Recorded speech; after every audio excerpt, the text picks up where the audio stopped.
Speaker. Dr. Kennedy Graham. Thank you, Mr. Speaker. This is arguably the most updated, at least the most technologically updated issue the New Zealand Privileges Committee has ever had to deal with. The use of social media is not old. It is still in the formative years, and it is changing at a rapid pace and in unpredictable ways. So when it bumps up against an august body such as this, whose traditional ways stretch back a century and a half, there is bound to be wobbles in the steering.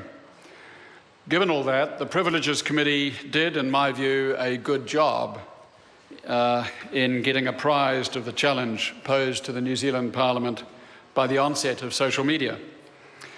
The essential task is to explore the implications for privilege of people reporting on Parliament through social media, including reflections on members, including the Speaker.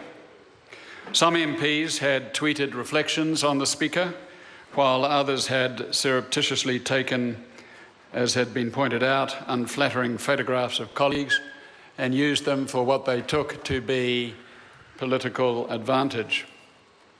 Setting aside the personal ethics of these actions, the questions that arise are whether they bring disorder to the House or might even constitute a contempt.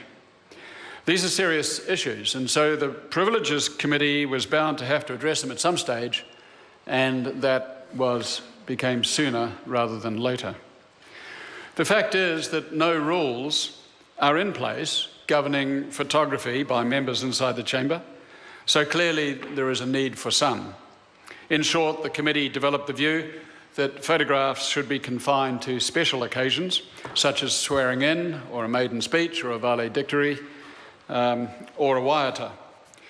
There was an argument advanced that there should be complete freedom of photography by members, but the general view was that there was a need to minimise the potential for disorder, and that view prevailed. But the main issue was whether the use of social media from inside the chamber would enjoy parliamentary immunity. On this, we were entirely clear. Any such commentary is neither part of parliamentary proceedings nor published under authority of the House. It therefore may not be covered by parliamentary privilege and is potentially actionable in court. These, Mr. Speaker, were the main issues that needed clarification, and the committee has clarified them.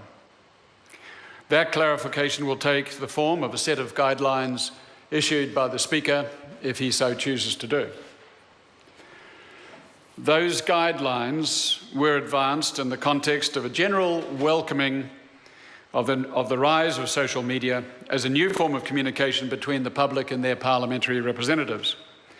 There are 105 MPs using social media, sir. I am one. I suspect the Attorney-General is another. And so no doubt that number will grow to 120. There being one member who is unlikely to move as long as he remains in this House. There was no presumption that members should not use social media in their work, quite the reverse. Just that it needs to be made compatible with the normal functioning of our Parliament. This, I think, the committee has done and has done well, and I commend the report to the House. Ron Mark. Thank you, Mr. Speaker. I rise